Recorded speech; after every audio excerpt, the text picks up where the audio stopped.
కాసర శ్యామ్ గారు మాట్లాడే ముందు కాసర శ్యామ్ గారి బాబు కూడా ఈ సినిమాలో యాక్ట్ చేశాడు. Likhith to please come on stage.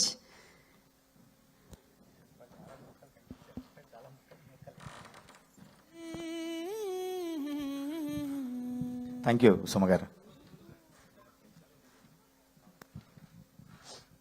అందరికీ నమస్కారం. డాకు మహారాజ్ ఈ సినిమా ఫస్ట్ రివ్యూ నా పెద్ద కొడుకు 2వ తారీఖు నాడు అమెరికాకి వెళ్ళాడు. వాడు ఇంకా అక్కడ సెటిల్ అవ్వలేదన్న, రూమ్ గట్రా ఏం చూసుకోలేదు. ఆ చూసుకోరా పని అంటే ఫస్ట్ నేను డాకు మహారాజ్ చూసి ఆ పని చేసుకుంటా అని చెప్పి ఫస్ట్ రివ్యూ వాడు చెప్పాడు. అక్కడి నుంచి నాకు డాడీ సినిమా ఇచ్చి పడేసింది అని ఒక్కటి ఎలా చెప్పాడు వాడు. అసలు ఫస్ట్ షో నుంచి హిట్ టాక్ సొంతం చేసుకుంది మన డాకు మహారాజ్. సితారా ఎంటర్టైన్మెంట్స్ లో నేను రాసిన హిట్ పాటల్లో మరొక హిట్ పాట చేరింది. ఇంకా అసలు మ్యూజిక్ సిట్టింగ్ స్టార్ట్ అయింది ఈ సినిమాకి దబిడి దిబిడి అనే పాటతోని. ఆ రోజు నుంచి ఎంత శ్రమతోని ఎంత చెమటోడ్చి పనిచేశారో చివరికి ఆర్ఆర్లో కూడా అంతే శ్రద్ధ తీసుకొని డాకుగా మారడానికి ముందు నుంచి ఒక పాట ఉంటే బాగుంటుందని మళ్ళీ ఒక సర్కారోడా అనే ఒక మంచి పాట కూడా నాతోని తమ్మన్ గారు రాయించారు. ప్రతి ఒక్క సింగర్లో ఆ రోజు అక్కడ చూస్తుంటే ఒక్కొక్కరికి ఏదో ఒక పూనకం వచ్చినట్టు ఫీల్ అయిపోతున్నారు. ఒక్కడు ఒక దగ్గర నిల్చుంటారు, అందరు ఇట్లా ఇట్లా ఊగిపోతున్నారు ఆర్ఆర్ జరిగే సమయంలో. థ్యాంక్ యూ సార్, మంచి పాట ఇచ్చారు. మీరు ఈ నందమూరి తమన్ అనే పేరు మీరు సార్థక నామధేయం చేసుకోవాలని మనస్ఫూర్తిగా కోరుకుంటున్నాను. బాబీ అన్న, ఇది పక్కా ఒక director success cinema. What intelligent writing అన్న. ఫస్ట్ హాఫ్ చూస్తుంటే ఫస్ట్ హాఫ్ కి సెకండ్ హాఫ్ కి అసలు ఆ వేరియేషన్, ఆ రెండింటిని, ఆ కరుణ రసాన్ని రౌద్ర రసాన్ని మీరు బ్యాలెన్స్ చేసిన తీరు అన్డౌటెడ్లీ బాలయ్యబాబు గారి చిత్రాల్లో ఒక స్టైలిష్ చిత్రం డాకు మహారాజ్. దీన్ని అంత అద్భుతంగా మీరు చెప్పి కొట్టిన సక్సెస్ ఇది.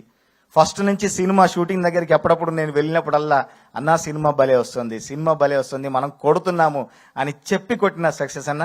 నాకు ఇందులో అవకాశం ఇచ్చినందుకు మీకు ప్రత్యేక ధన్యవాదాలు. ఇంకా బాలయ్య గారు, ఆంధ్రదేశానికి అన్నగారు నందమూరి తారక రామారావు గారు అయితే ఈ జనరేషన్కి ఆంధ్రదేశానికి అందరికీ హోల్ అండ్ సోల్గా బ్రో మా బాలయ్య. ఇప్పుడు ఆంధ్రదేశానికి అందరికీ బ్రోగా మారిపోయారు. అన్స్టాపబుల్ అనే టైటిల్ ఎప్పుడు పెట్టారో ఎందుకు పెట్టారో తెలియదు కానీ నిజంగా అన్స్టాపబుల్ సార్. మీరు టెక్నీషియన్స్ కానీ నటులకు కానీ మీరు చూపించే శ్రద్ధ, మీరు చూపించే ప్రత్యేక అభిమానం ఎందరికో స్ఫూర్తినిస్తుంది. నిజంగా మీరందరినీ అంత జాగ్రత్తగా చూసుకుంటారు. ఈ తెర మీద చూస్తుంటే మిమ్మల్ని అసలు ఆ వాయిస్ లో ఇంటెన్షన్, ఆ గాంభీర్యత, తర్వాత కర్ణరసాన్ని పండించేటప్పుడు ఆ మెట్ల మీద కూర్చొని నిజంగా కంట నీటి చుక్క రాని వారు ఎవ్వరు ఉండరు అంటే అది అతిశయోక్తి కాదేమో. నిజంగా అంత అద్భుతమైన యాక్షన్ అది మీకే చెల్లింది. మీకు మమ్మల్ని అంత ఆదరిస్తున్న మీకు మరొకసారి ప్రత్యేక ధన్యవాదాలు తెలియజేసుకుంటూ, అసలు మన రెస్పాన్స్ చూస్తుంటే థియేటర్ల దగ్గర లేడీ ఫ్యాన్స్ తొడలు కొడుతున్నారండి. ఇక అంతకంటే ఏం కావాలి మనకి. Thank you so much. ఏ ముహూర్తంలో రాసామో కానీ అది ఇంకా జరుగుతూనే ఉంది. దబిడి దిబిడి దబిడి దిబిడి నువ్వు దంచు దంచు బాలా, దబిడి దిబిడి దబిడి దిబిడి థియేటర్లు మోగిపోయేలా. Thank you so much. Thank you so much. Likhith ఏమైనా మాట్లాడాలనుకుంటున్నావా? Okay, thank you so much అండి. Thank you. మరొకసారి మా స్పాన్సర్స్ అందరికీ కూడా స్పెషల్ థ్యాంక్స్ తెలియజెప్తున్నాము. KLM fashion mall, keep loving more, presents the super success blockbuster meet of